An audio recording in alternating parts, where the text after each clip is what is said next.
বিশ্বাস রাখবেন আমার আল্লাহ, আল্লাহর পথের মুজাহিদদেরকে সাহায্যের ওয়াদা আল্লাহ করেছেন। তবে মনে রাখেন, উহুদের যুদ্ধ কিন্তু সাময়িকভাবে ক্ষতিগ্রস্ত হয়েছিল মুসলমান, ঠিক কিনা? উহুদের যুদ্ধে কিন্তু সাময়িকভাবে ক্ষতিগ্রস্ত হয়েছিল।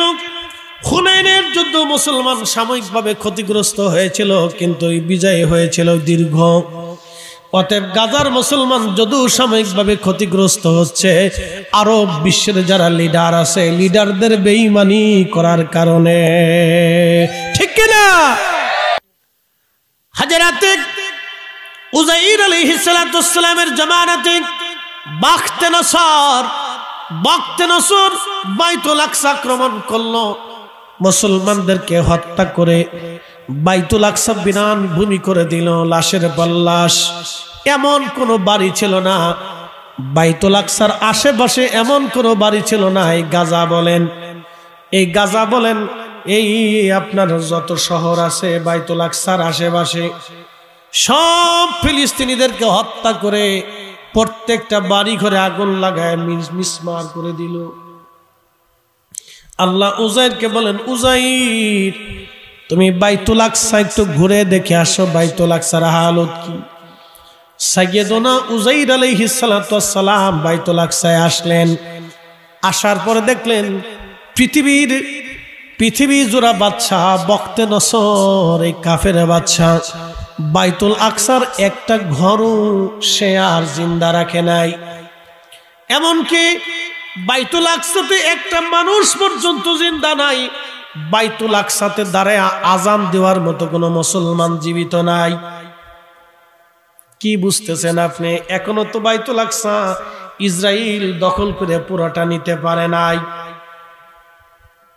সেই দিন বাইতুল আকসাতে আজান দেওয়ার মতো মুসলমান নাই। হযরত উযাইর আলাইহিস সালাম বাইতুল আকসার পাশে দাঁড়ায়া দেখলেন শ্রীগাল কুকুরেরা মানুষের গোশত কামড়ায় কামড়ায় ছিঁড়ে খায়। শুধু লাশের পল্লাশ বিরান হয়ে আছে, নীরব স্তব্ধ হয়ে আছে বাইতুল আকসা। পুরা ফিলিস্তিন নীরব স্তব্ধ। লক্ষ লক্ষ ফিলিস্তিনবাসীদেরকে হত্যা করা হয়েছে।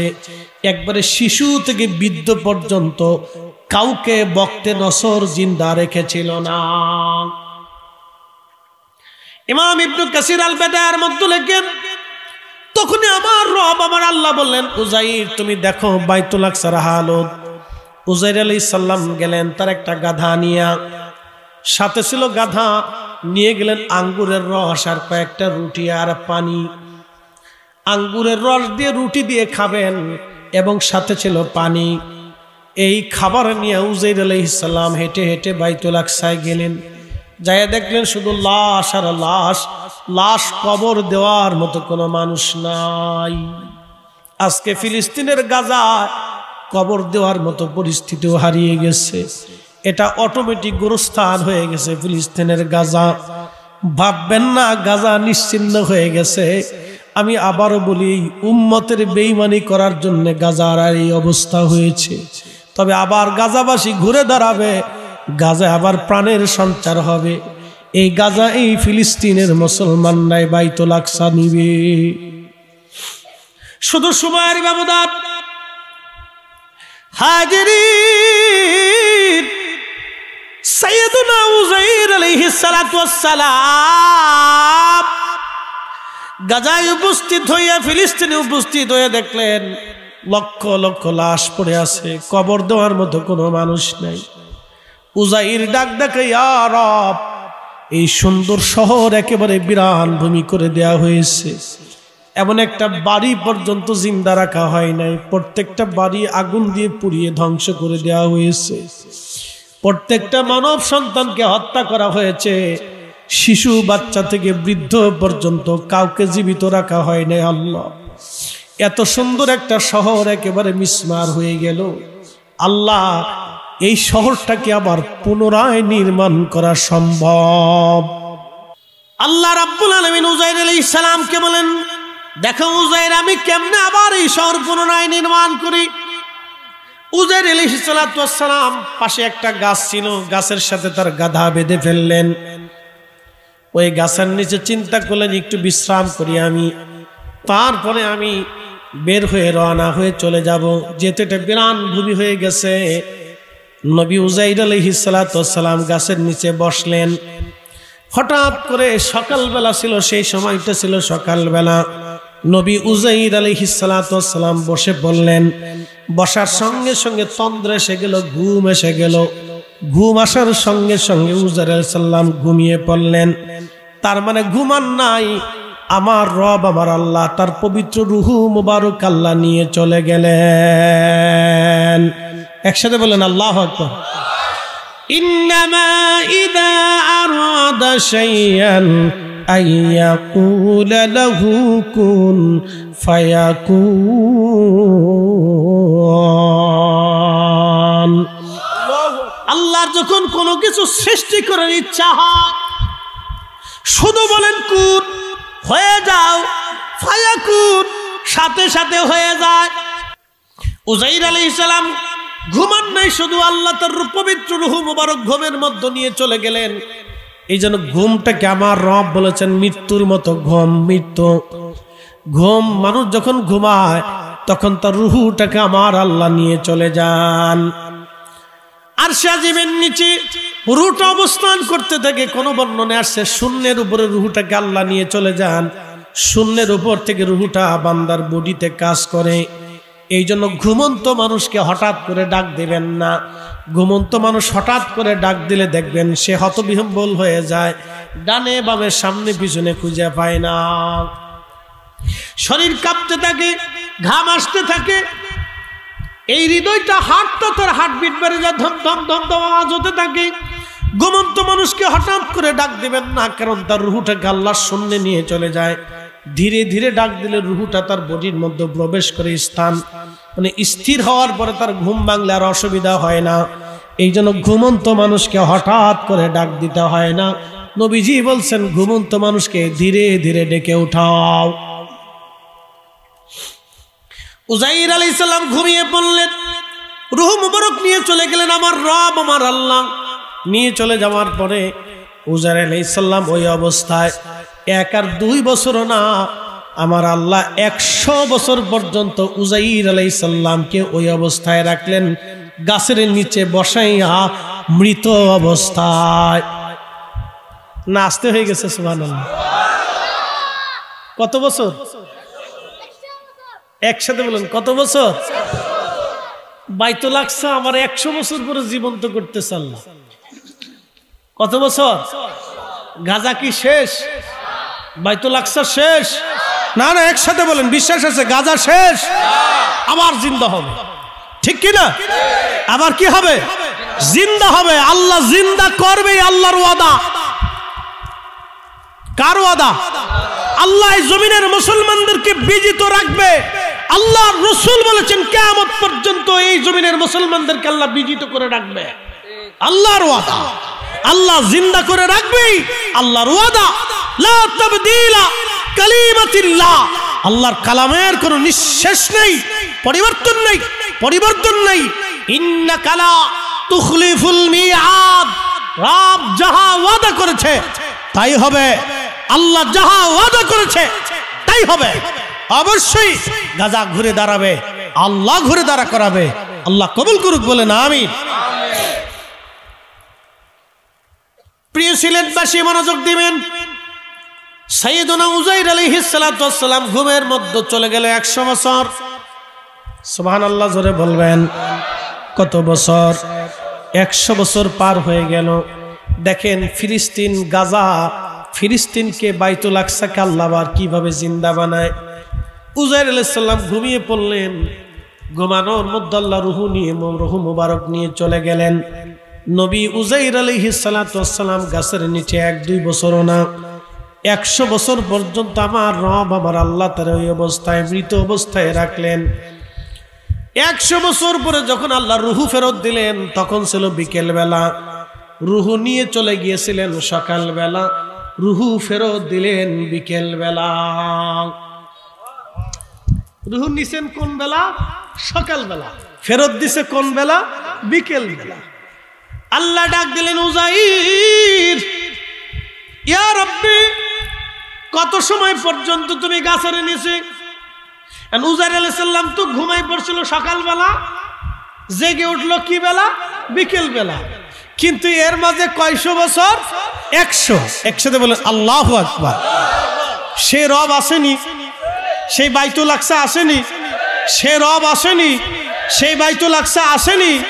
বাইতুল আকসা ঠিকই আছে, সেই বাইতুল আকসাতে জনগণ এখনো আছে, আজানও আছে, নামাজও আছে, কিন্তু বক্তে নসর নাই।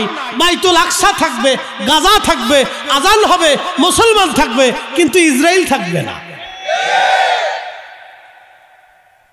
কি থাকবে না? কথা কন না কেন? কি থাকবে না? কি থাকবে না? ইসরায়েলও থাকবে না। আর যারা সহিহ হাদিসের দোহাই দিয়ে ইসরায়েলের পক্ষ নিছে, ফিলিস্তিনিদের ভুল ধরতেছে, ওরাও থাকবে না। ওরাও থাকবে, এটাও শেষ হবে। শুধু সময়ের পা ধৈর্য ধরে বসেন, দেখেন, খালি অপেক্ষা করেন। তো ডাইভার্ট হয়ে যায় না, বেঈমান হয়েন না। কিন্তু তাহলে শুধু বেঈমান হয়ে কবরে চলে যাবেন, কিছু পাবেন না। কারণ আপনার বেঈমানি দিয়া ওলি আল্লাহদের কিছু হয় না। কি কথা কন না কেন? আপনার বেঈমানি দিয়া ওলি আল্লাহদের কোনো ক্ষতি হয় না। শাহজালাল রহমতুল্লাহ আলাইহি 750 বছর আগেও ছিলেন, এখনো আছেন। 750 বছর পৃথিবী থাকলে ওনার নাম এ জমিনে 750 বছর আল্লাহ টিকায় রাখবে। আপনি পক্ষে থাকলেও টিকাবে, না থাকলেও টিকাবে। তো বেঈমানি করেন না। আপনি থাকবেন না, আমি থাকবো না, আমি ফরিদি সাহেব থাকবে না, কিন্তু শাহজালাল আমিনী মুজাররিদি 360 আউলিয়া ঠিকই থাকবে।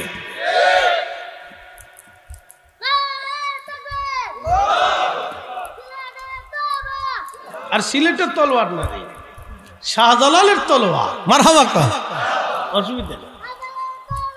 আজ হয়েছে তা কইছে, অসুবিধা নাই। কি মাশাআল্লাহ, ফরতুক বিদ্দিশ। প্রিয় উপস্থিতি হাজিরিন, হযরত সাইয়্যিদুনা উযাইর আলাইহিস সালাতু ওয়াস সালামের কথা বলছিলাম। সাইয়্যিদুনা উযাইর আলাইহিস সালাতু ওয়াস সালাম, উযাইর আলাইহিস সালাতু ওয়াস সালাম তিনি বিকেল বেলা ঘুম ভাঙলো, আল্লাহ রূহ ফেরত দিলেন। বিকেল বেলা সময় ছিল বিকেল। আল্লাহ বলেন, উযাইর কত সময় পর্যন্ত তুমি এখানে ঘুমানো? এই অবস্থায় গাছের নিচে আসো, বলো। উযাইর আলাইহিস সালাম বলেন, ইয়া রাব, ঘুমাইছিলাম সকালবেলা, ঘুম তো ভাঙলো বিকেল বেলা। সকালেই তো ঘুমাইছি, বিকেল হয়ে গেছে। আল্লাহ ডাক দেখায়, না রে উযাইর, সকাল আর বিকেলের গল্প চলে না রে উযাইর।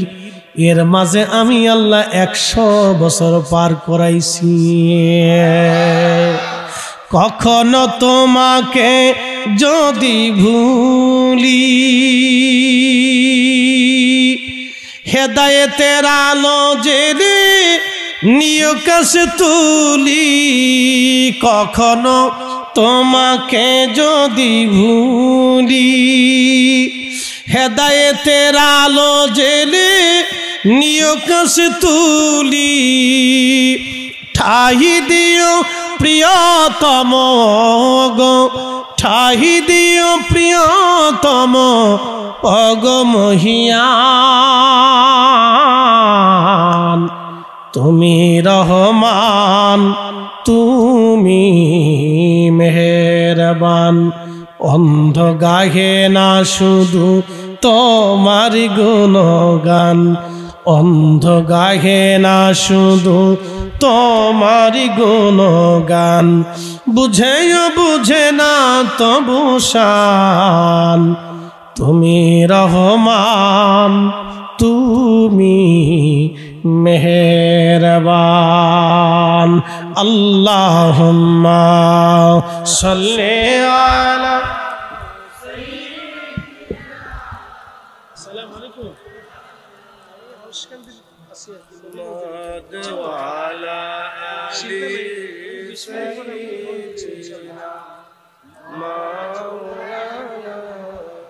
মুহাম্মদ।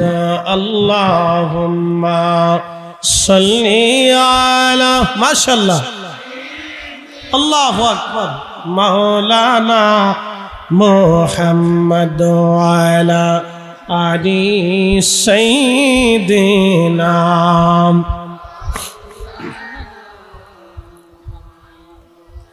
আল্লাহ ডাক দিলেন উযাইর 100 বছর পার হয়ে গেছে উযাইর তুমি তোমার গাধার দিকে তাকাও।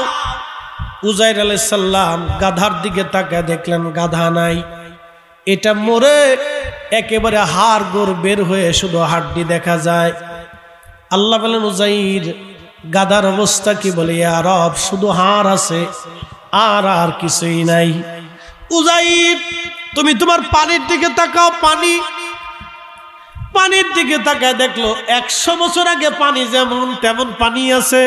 মারহাবা কর। উযাইর তোমার রুটির দিকে তাকাও।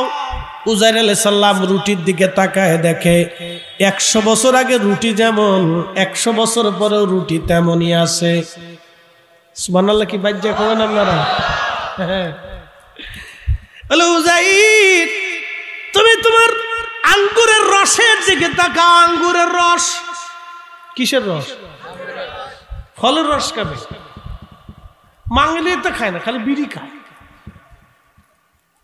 কি কথা কর না, বিড়ি খায়।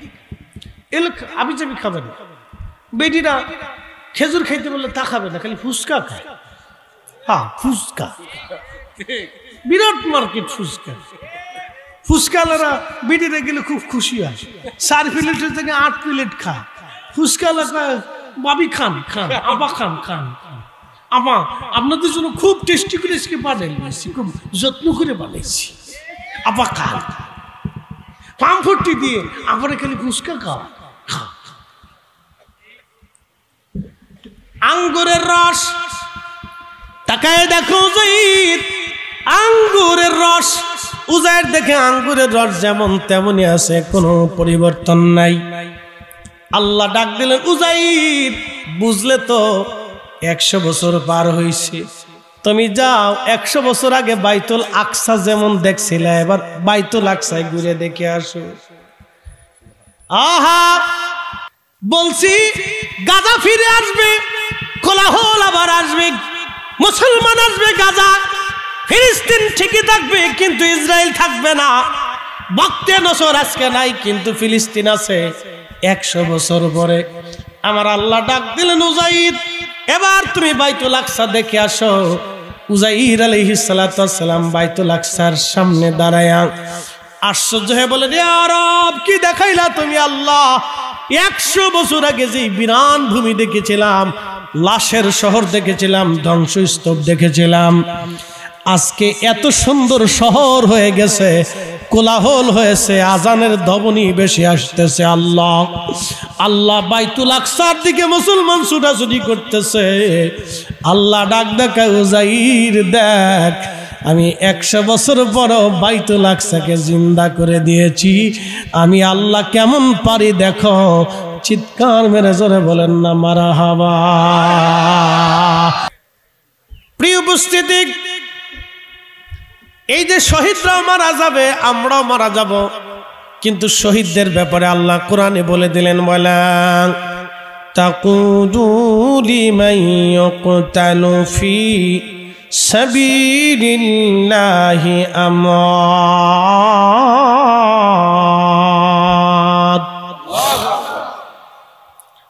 আল্লাহর পথে যারা জীবন দেয় তাদেরকে তোমরা মৃত মনে করিও না, আল্লাহর পথে যারা জীবন দেয় তাদেরকে মরা মনে করিও না।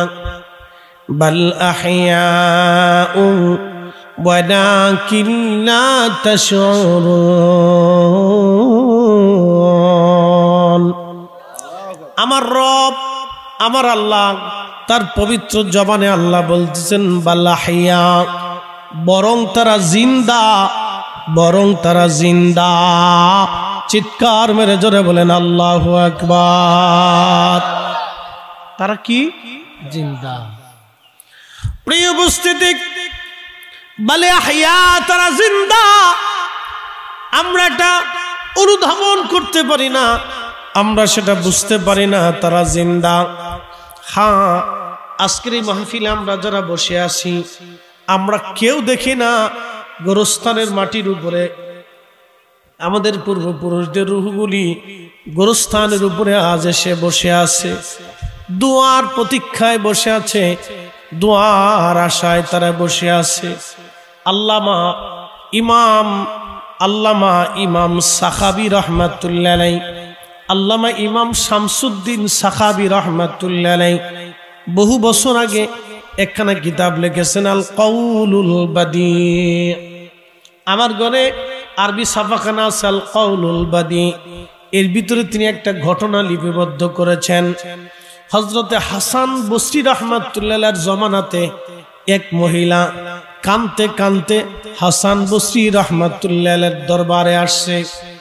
হাসান বসরি কোন জমানার আলেম আপনাদেরকে বোঝাই দিয়ে যায়। ইমাম হুসাইন রাদিয়াল্লাহু আনহু কারবালায় যেই দিন শহীদ হয়েছিলেন, সেই দিন হাসান বসরি রহমাতুল্লাহ বসরা নগরে ছিলেন।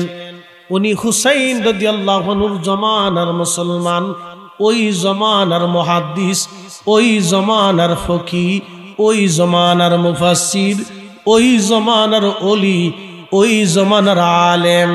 আপনি বুঝতে পারতেছেন কত বড় আলেম, কত বড় ওলি। জোরে বলেন মারহাবা।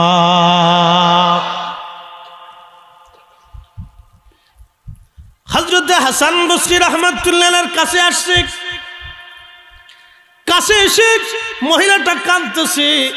হাসান বসরি জিজ্ঞেস করলেন, মা তুমি কাঁদো কেন? বলে, হুজুর আমার একটা মেয়ে সন্তান আজকে সকালে মারা গেছে, জোহরের নামাজের পরে তার দাফন কাফন হইছে। হুজুর এই বিকেল বেলা আমি আপনার কাছে আসছি। আমার মেয়েটা বড় আদরের ছিল। আমি আমার কন্যাটাকে, কলিজার টুকরাটাকে বড্ড ভালোবাসি, আল্লাহর ওলি। কিন্তু আমি জানি না আমার মেয়েটা জান্নাতি নাকি জাহান্নামী। হুজুর আমি বলতে পারবো না আমার মেয়েটা কি জান্নাতি নাকি জাহান্নামী, আমার বলার কোনো ক্ষমতা নাই। আল্লাহর ওলি আপনি দয়া করে বলে দেন আমার মেয়েটা জান্নাতি নাকি জাহান্নামী। হাসান বসরি ডাক দে বলেন, মা আমি কি করে বলবো তোমার মেয়ে জান্নাতি নাকি জাহান্নামী? তবে মা তুমি বাড়ি চলে যাও, তোমাকে একটা আমল দিয়ে দেই। ওই আমলটা যদি করো তাহলে রাত্রিবেলা আমার আল্লাহ তোমার স্বপ্নে দেখাই দিবে তোমার মেয়েটা জান্নাতি নাকি জাহান্নামী। হাসান বসরি বললেন, মা রাত্রিবেলা বাড়ি চলে যাবে, এশার নামাজ আদায় করবে। এশার নামাজের পরে অতিরিক্ত 4 রাকাত নফল নামাজ পড়বে। প্রত্যেক রাকাতে সূরা ফাতিহার সাথে সূরা তাকাসুর পড়বে। রব্বুল আলামিন বললেন, আলা ইন্না আউলিয়া আল্লাহি লা খাউফুন আলাইহিম ওয়ালা হুম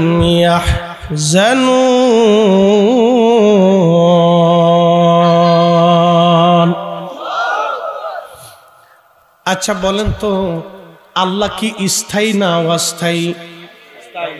জোরে বলেন, আল্লাহ কি স্থায়ী না অস্থায়ী? এই জন্য আল্লাহ বলছেন আল্লাহু লা ইলাহা ইল্লা হুয়াল হাইয়ুল কাইয়্যুম। আল্লাহ তো সেই রব যার কোনো শরীক নাই। যার কি নাই? কোনো শরীক নাই। তিনি চিরঞ্জীব, চিরস্থায়ী, যার কোনো শুরু নাই, কোনো শেষ।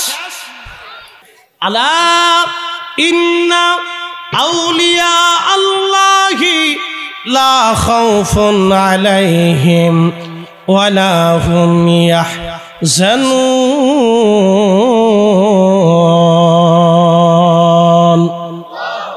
আল্লাহ বলেন, আলা সাবধান, নিশ্চয় আমার ওলি যারা তাদের কোনো ভয় নাই, তারা চিন্তিত হবে না। আল্লাহ নিজে স্থায়ী, আল্লাহর পবিত্র জবানের কালামও স্থায়ী, এটাও অস্থায়ী না। আল্লাহ স্থায়ী, কালামও স্থায়ী, অর্থাৎ আল্লাহর সিদ্ধান্ত হবে স্থায়ী। অতএব ওলিদের জমাত কখনো শেষ হবে না। এটা কিয়ামত পর্যন্ত আমার আল্লাহ চালাইতে থাকবে এবং হাসরের ময়দানেও কোনো ভয় হবে না। জান্নাতে তো কোনো ভয় নাই, ফুলসিরাতেও নাই, কবরের দেশেও নাই। একবার জোরে বলা যাবে কে মারহাবা। একজন বাদশার নাম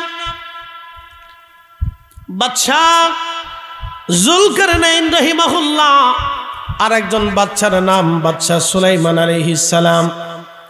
দুইজন বাদশা ছিল মুসলমান। পৃথিবীর এমন কোনো ইঞ্চি মাটি নাই যে ইঞ্চি মাটির বাদশাহী তাদেরকে না দেওয়া হয়েছিল। আর একজন বাচ্চা ছিল বাচ্চা নমরুদ, আর একজন বাচ্চা ছিল বাচ্চা বক্তে নসর। এই চারজন ছিল পৃথিবীর সেরা বাচ্চা। সারা পৃথিবীর বাদশাহী তারা করেছেন। পৃথিবীর এমন কোনো অঞ্চল নাই যেখান থেকে তাদের জন্য ট্যাক্স না আসতো। এই বাচ্চা বক্তে নসর সারা পৃথিবীর বাচ্চা ছিল সে, কিন্তু মুসলমানদেরকে হত্যা করত বক্তে নসর।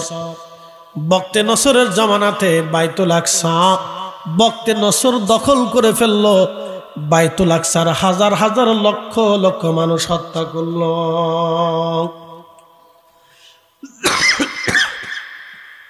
আপনাদেরকে বলছি গাজা শেষ হয়নি, গাজা আবার জেগে উঠবে।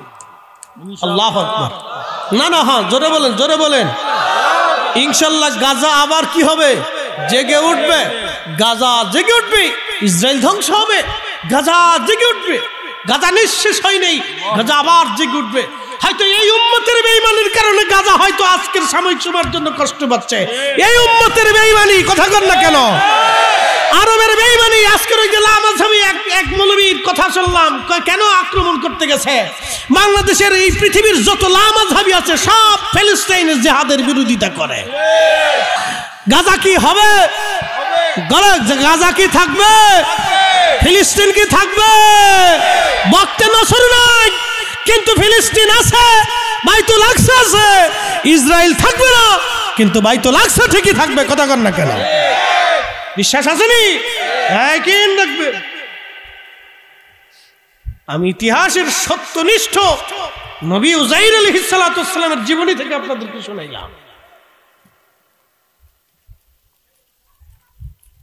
উজাইর আলাইহিস সালাতু ওয়াস সালাম শুকর করলেন, সিজদায় পড়লেন, আল্লাহকে সিজদা দিয়ে বললেন, ইয়া রব, আপনি আমাকে কি দেখাইলেন আল্লাহ? 100 বছর। কত বছর? আপনাদেরকে একটু এই সময় পর্যন্ত অপেক্ষা করতে হবে। তো আমরা থাকবো না, আমাদের আওলাদরা দেখতে পারে বিজয়, আমরা নাও দেখতে পারি, আমাদের সন্তানরা বিজয় দেখবে। কথা ঠিক কি না? আমরা বিজয় না দেখলেও আমাদের সন্তানরা বিজয় দেখবে। কিন্তু গাজা এই পর্যদস্ত হওয়ার কারণে আরব নেতাদের মুনাফিকি, কথাটা ঠিক কি না? এই উম্মতের মুনাফিকির জন্য আজকে তাদের এই কষ্ট ভোগ করতে হচ্ছে। আহা, তবে তাদের এই কষ্ট স্থায়ী না। তারা আল্লাহর বেহেশতের এই জমানার শ্রেষ্ঠ মুসলমান, শ্রেষ্ঠ শহীদ, এই জমানার শ্রেষ্ঠ শহীদ তারা। আল্লাহু আকবার। আল্লাহ তাদের সাথে আমাদের হাসর নাসরকে কবুল করুক বলে না আমিন। প্রিয় উপস্থিতি, উজাইর আলাইহিস সালাতু ওয়াস সালাম ডাক দিয়ে বলেন, ইয়া রাব্বি, আমার তো একটু বাড়ি যাওয়ার দরকার। বলে উজাইর, তাহলে বাড়ি যাবা যাও। বলে আল্লাহ, আমার গাধা তো মরে গেছে, গাধা নাই, আমি কেমনে বাড়ি যাব? বহু দূরের রাস্তা। আল্লাহ বলেন, উজাইর, তোমার গাধার হাড় গুলি এক জায়গা করো। কি হাড়? কোন ফায়াকুন, উজাইর রে, তোমার গাধার হাড় গুলি এক জায়গা করো। ওই সামনের হাড়, পায়ের হাড় পায়ের হাড়ের জায়গা রাখো, মেরুদণ্ডের হাড় মেরুদণ্ডের জায়গায় রাখো, এই পিছনের পায়ের হাড় এই জায়গায় রাখো। দেখো তোমার গাধা কেমনে জিন্দা হয়। উজাইর আলাইহিস সালাম গাধার হাড়কে রাখলেন। আল্লাহর নবী উজাইর রাখার পরে আমার রব তার গাধাটাকে জিন্দা বানাইলেন। উজাইর দেখতেছে হাড়ের উপরে গোশতের বলে বাসলো, রগ আসলো, মাথার জায়গা মাথা, কানের জায়গা কান, চোখের জায়গা চোখ, এরপরে একটা গাধা পেটের জায়গা পেট, নাকের জায়গা নাক, অঙ্গ প্রত্যঙ্গ গুলি যেখানে যেটা ছিল আমার আল্লাহ সেটা ফিট করে দিয়া কয়েক মিনিটের মধ্যে একটা গাধা উজাইর আলাইহিস সালামের সামনে দাঁড়ায় ডাকা শুরু করলো, লাফাইতে লাগলো। জোরে বলেন মারহাবা। আল্লাহু আকবার। জোরে জোরে জোরে জোরে জোরে জোরে জোরে। রবকে রবকে রবকে। জীবন মৃত্যু কার হাতে? জয় পরাজয় কার হাতে? স্থায়ী অস্থায়ী কার হাতে? আমরা কার হাতে? আল্লাহর হাতে সব আমার। বিধান মানব কার? সেজদা হবে কার জন্য? জিকির হবে কার? নিশ্চিন্তে থাকি।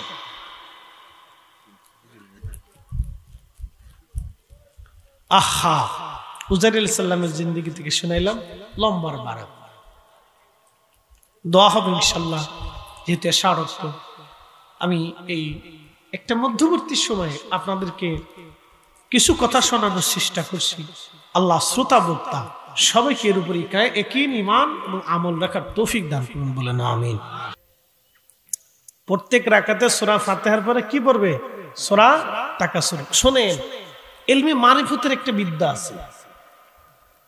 আপনারা কে কি বিশ্বাস করেন আমি জানি না, তবে বলি, এই যে আমাদের দেশের এই যে ফকির আছে না, তাবিজ কবজ দেয়, আছে না ভাই? আচ্ছা মনোযোগ দিয়ে, তাদের কিন্তু একটা বিদ্যা আছে না? আমাকে যদি বলেন যে হুজুর আপনি একটা তাবিজ দিয়ে দেন, তাহলে আপনি এসে আমারও বলতেছেন যে হুজুর আমার এই বাচ্চারা জিনে ধরছে, আপনি জিন ছাড়াই দেন।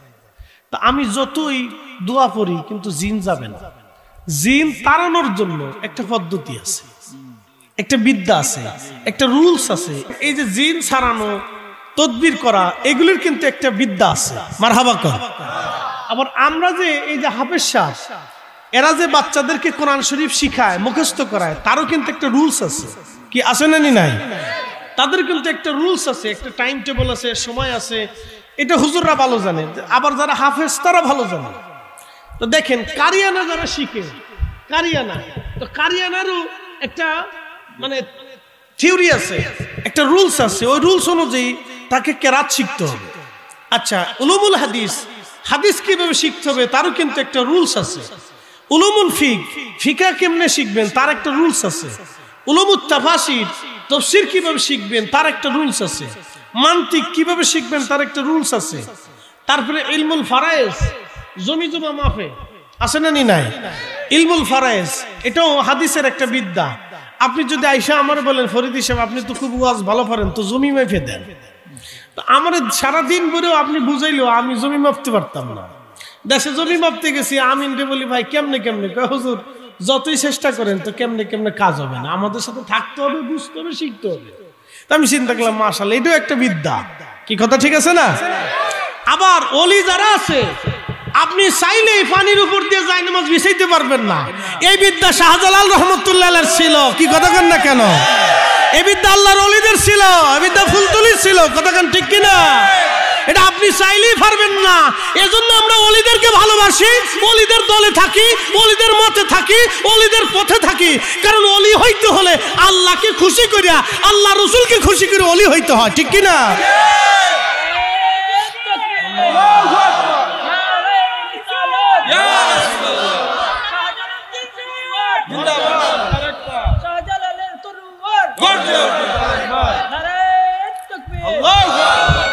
প্রত্যেক সেকশনের বিদ্যা আছে।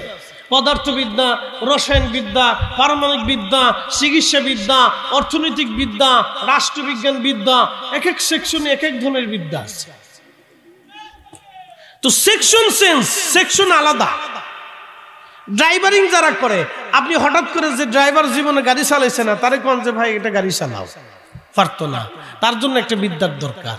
তার ওই রুলস মাইপে বেশ কিছুদিন ট্রেনিং দিয়ে তারপর তার গাড়ি চালাইতো। অপারদর্শী বহু মোটরসাইকেল ড্রাইভাররা নতুন শিকার করে চিন্তা করে আমি বিরাট কিছু শিখছি, হাতে পাখির মতো উড়াল দিয়ে 100 গিয়ারেও চালাই দিয়ে যখন বুদ করে চালাইতে থাকে, পুরুত করে পইরা ট্রাকের নিচে পইরা আত্মা ভাঙ্গিয়া একবার অ্যাক্সিডেন্ট করিয়া ল্যাংড়া কানা হয়ে যায়। কথা ঠিক কিনা? এই জন্য এটারও একটা বিদ্যা আছে। প্রত্যেক সেকশনে বিদ্যা আছে। আবার দেখবেন অ্যালোপ্যাথিক চিকিৎসা, এটার একটা বিদ্যা। হোমিও চিকিৎসা, এটা একটা বিদ্যা।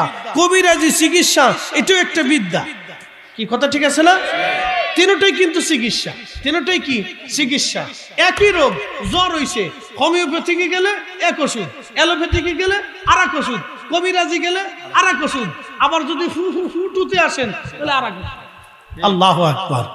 রোগ কয়টা? অসুস্থ রোগ একটা, কিন্তু ওষুধ 4 ধরনের।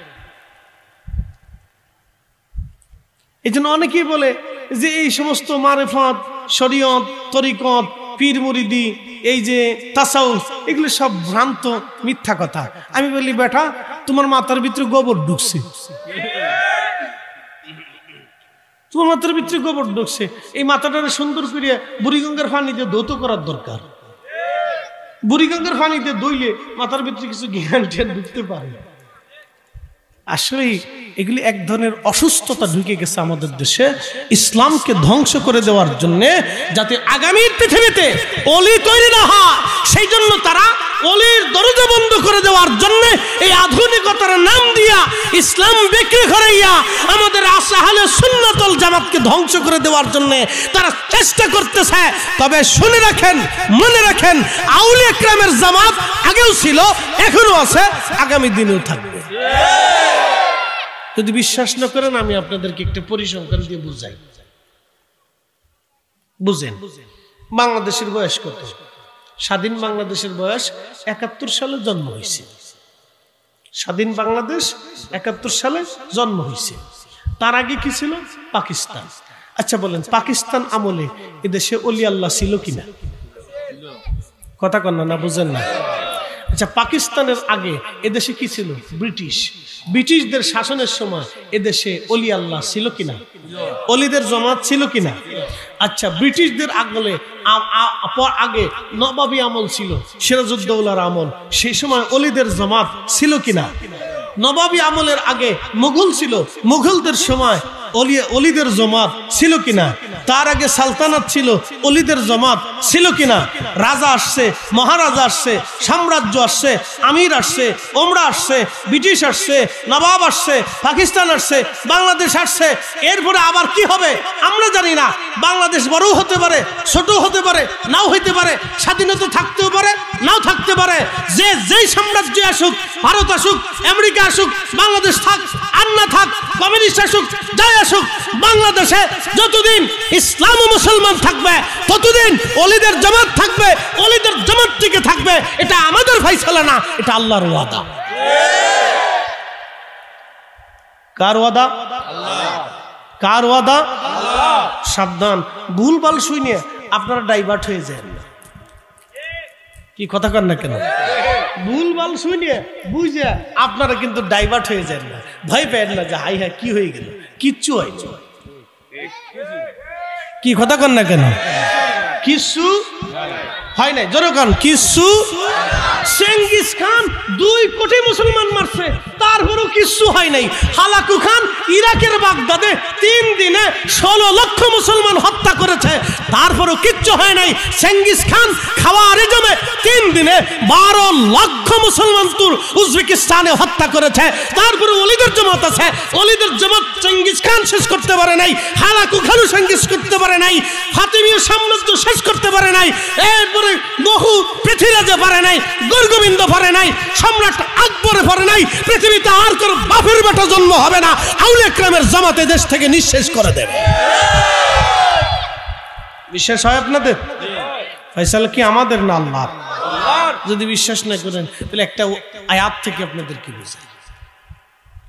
ফিলিস্তিন, গাজা নিঃশেষ হয়ে যাচ্ছে, হয়তো শেষ।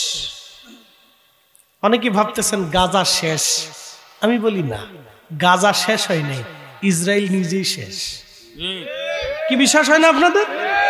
কি ডরাননি আপনারা? না না না, একসাথে বলেন, আমি বুঝাইতেছি, একসাথে বলেন আল্লাহু আকবার।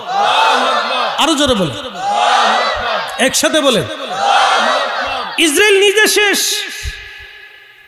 গাজা শেষ হয় নাই, ফিলিস্তিন শেষ হয় নাই, বাইতুল আকসা মুসলমানদের হাত থেকে যায় নাই, সাময়িক সময়ের জন্য যাবে। আমাদের শহীদ হতে হবে। আমরা শহীদ হয়েছিলাম আগে, বহু শহীদ হয়েছে। আজকে এইখানে আপনারা দেখতেছেন গাজা নিঃশেষ হয়েছে, হয়তো গাজাতে আর মানুষ নেই, একেবারে ব্রাণভূমি হয়েছে। শুধু আজকে না, এই গাজা বহুবার ব্রাণ হয়েছিল, শুধু আজকে না, এই আজকে না।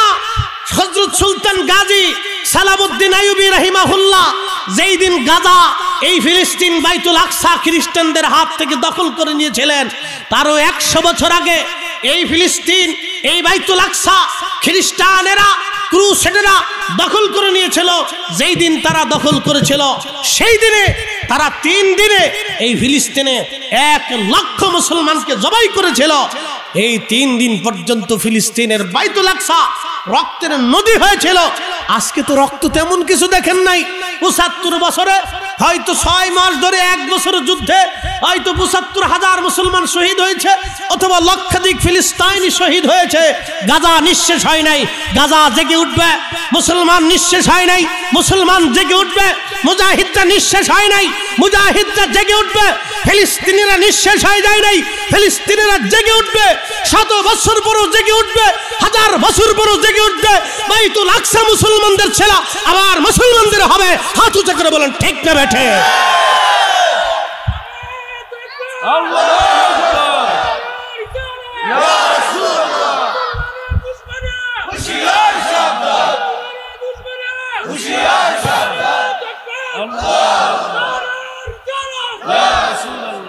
এখন প্রশ্ন রাখতে পারেন ফরিদি হুজুর, বাংলাদেশ থেকে স্লোগান দিলে কি হবে? হ্যাঁ হবে। এটাও ইমানের পরীক্ষা। ইসরায়েলের পণ্যগুলি আপনার হাতের সামনে আসবে, থুতু মেরে ফেলে দিবে। কি পারবেন না? কথা কন না কেন? পারবেন না? ইসরায়েলি পণ্য সামনে আসবে, থুতু মেরে ফেলে দিবেন। দোকানদার ব্যবসায়িক যারা আছেন, ইসরায়েলের পণ্য আসবে, লাথি মেরে ফেলে দিবেন। বিক্রি বন্ধ করে দেন, আমদানি বন্ধ করে দেন, কিনা বন্ধ করে দেন, এটা ক্রয় করা বন্ধ করে দেন, ফেলে দেন। ইসরায়েলের জিনিস ফেলে দেন, ওটা ধরবেন না, শুবেন না, খাবেন না। পায়খানাকে যেমন মনে করেন, ইসরায়েলের পণ্যকে ওইরকম মনে করেন। এটাও জিহাদ। এটাও কি জিহাদ? এটাও কি জিহাদ? এটাও আমার ফিলিস্তিনি ভাইদের সাথে মহব্বত। আর যদি ইসরায়েলের পণ্য গ্রহণ করেন, তাহলে এটা ফিলিস্তিনি ভাইদের সাথে বেঈমানি হবে। ভাববেন না গাজা শেষ হয়ে গেছে, গাজা আবার জেগে উঠবে। আল্লাহু আকবার। গাজা কি হবে? জেগে উঠবে। নবী উযাইর আলাইহিস সালাতু ওয়াস সালাম, মনোযোগ দেন। উযাইর আলাইহিস সালাতু ওয়াস সালামের জামানাতে ছিল একটা বাদশা, তার নাম ছিল বখতেনসর। পৃথিবীতে ৪ জন বাদশাকে আল্লাহ সারা পৃথিবীর বাদশাহী দিয়েছিলেন। পৃথিবীর এমন কোন ইঞ্চি মাটি নাই যে ইঞ্চি মাটির বাদশাহী আল্লাহ তাদেরকে না দিয়েছিলেন। আমিররা কথা বলে না। কারা কথা বলে না? আমির। Kuwait, Qatar, Bahrain, Dubai. এই যে আপনাদেরকে বারবার করে বলি যে আব্দুল ওয়াহাব নজদির জামাতটা পুরো নিকৃষ্ট একটা জামাত। মোহাম্মদ ইবনে আব্দুল ওয়াহাব নজদির জামাত যে কত বড় নিকৃষ্ট জামাত, আপনাদেরকে যে বারবার বলি, আপনারা বিশ্বাস করেন না। অনেকে ভাবে মনে হয় এটা হুজুরদের রাজনৈতিক কোনো ব্যক্তিগত প্রতিহিংসা। না, এই আব্দুল ওয়াহাব নজদি সেই সিটার, যেই সিটার ব্রিটিশদের সাথে মিলে এই জাজিরাতুল আরবরে ভাগে ভাগে ভাগ করছে। একটা কুয়েত বানাইছে, একটা কাতার বানাইছে, একটা বাহরাইন বানাইছে, একটা দুবাই বানাইছে, একটা জর্দান বানাইছে, একটা সিরিয়া বানাইছে, একটা লেবানন বানাইছে, একটা লিবিয়া বানাইছে, একটা ওই ভূখণ্ড সৌদি আরব বানাই দিছে। ওটা কাতারে ভাগে ভাগে ভাগে ভাগে ভাগ করে দিয়ে করে তোরা শাসন কর। ব্রিটিশরা এই আরবদেরকে জাজিরাতুল আরবরে ঐক্যবদ্ধ না রেখে ছিন্ন ছিন্ন করে ছোট ছোট দেশে, উপদ্বীপে দেশে ভাগ করে দিয়ে এই আরবদেরকে ভাগ করে দিয়েছে। আল্লাহর কসম করে বলি, আরবরা যদি ঐক্যবদ্ধ হয়, পৃথিবীর এমন কোন মায়ের বেটা জন্ম হয় নাই মুসলমানের গায়ে টুকা দিতে পারে। এটা ব্রিটিশদের চাই। এইটা আব্দুল ওয়াহাব নজদিরি দিয়ে এটা কাজ করেছে। আর আপনারা খালি, আমরা বললে আপনারা খালি বলেন যে হুজুরদের এই সব শুধু প্রতিহিংসা। আল্লাহর কসম করে বলি প্রতিহিংসা না। ইতিহাস চর্চা করে দেখেন, যদি আরব বিশ্ব এক হইতো, যদি ইরাক আলাদা না হতো, যদি সৌদি আরব আলাদা না হতো, Kuwait, Qatar, Bahrain, Jordan, Syria, Lebanon, Libya যদি এক থাকতো, আল্লাহর কসম করে বলি ইসরায়েল ও ২৪ ঘন্টায় নিঃশেষ হয়ে যায়। কয় ঘন্টা লাগে? 24 ঘন্টা, মাত্র 24 ঘন্টা। শুধু আরবরা একত্রিত হয়ে আরবিয়ান সেনাবাহিনী শুধু মার্চ করবে, এতটুকু সময়, শুধু যাইতে যত সময় লাগবে।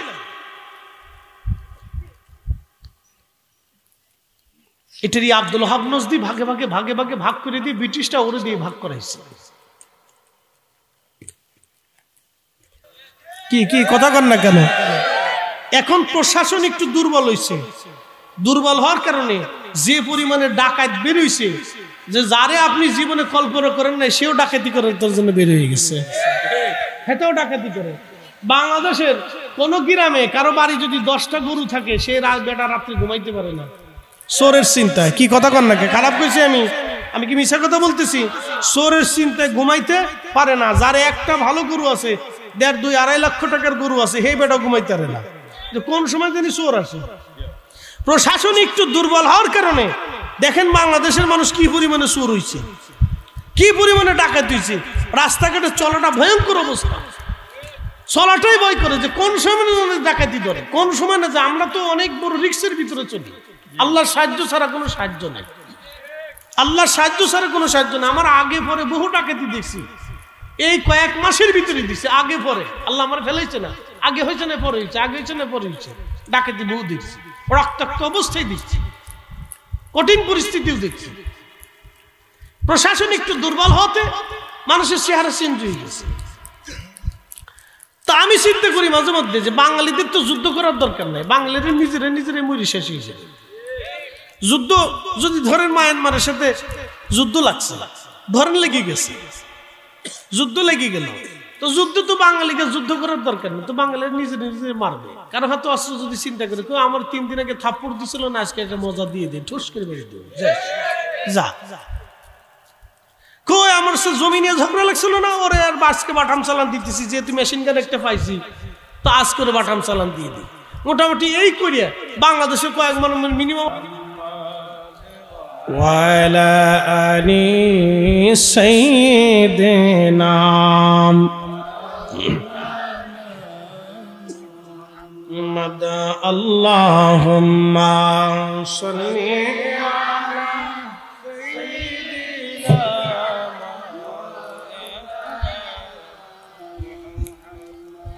وعلى آل سيدنا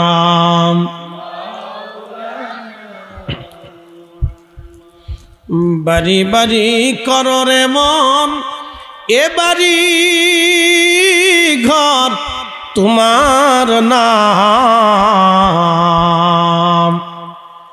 যেই বাড়িতে শুইবারে মন, কবর তাহার ঠিকানা। আল্লাহুম্মা সাল্লি আলা, আহা মাশাআল্লাহ, আল্লাহু আকবার, মাওলা মুহাম্মদ আলা আলি সাইয়্যিদিনা।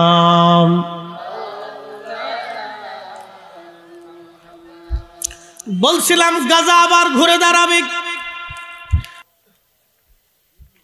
এই শব্দটা উনি উচ্চারণ করছিল।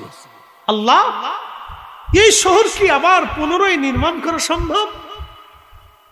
আল্লাহ তখনই ডাক দিলেন, উজাইর কি বললে তুমি কি দেখবে আমি কি করে এই শহর আবার নির্মাণ করি? আল্লাহু আকবার, না জোরে বলে, না আরো জোরে বলেন। অনেক ভাবতেছে গাজা শেষ, আমি বলি না শেষ না, শেষ তো করার জন্য বক্তে নসরের চাইতে তো বড় বাচ্চা পৃথিবীতে নাই, সেও পারে না। শেষ করতে তো বক্তে নসরে পারে নাই। বক্তে নসর যেইভাবে গাজা ফিলিস্তিন পোড়া অঞ্চল শেষ করে দিয়েছিল, সেইভাবে ইসরায়েল পারে নাই, এখনো কিচ্ছু না। তার 100 ভাগের 1 ভাগও পারে নাই ইসরায়েল, বক্তে নসর যেইভাবে করেছিল। উজাইর আলাইহিস সালাতু ওয়াস সালামের মতো নবী, তিনি বাইতুল আকসার পাশে দাঁড়ায়া নিঃশ্বাস ছেড়ে বলেছিলেন, ইয়া রব, এত সুন্দর শহর মিসমার হয়ে গেল, লক্ষ লক্ষ মানুষ মৃত পড়ে আছে, শিল পুকুরে তাদের গোশত কামড়ে কামড়ে টেনে টেনে ছিঁড়ে ছিঁড়ে খাচ্ছে। আল্লাহ, এত সুন্দর শহর শেষ হয়ে গেল, ব্রাণ হয়ে গেল, বিরান ভূমি হয়ে গেল, ইয়া রব, এটা কি আবার পুনরায় নির্মাণ করা সম্ভব? আল্লাহ বলেন, উজাইর কি বললি, কি বললে হে আমার উজাইর, তুমি দেখবে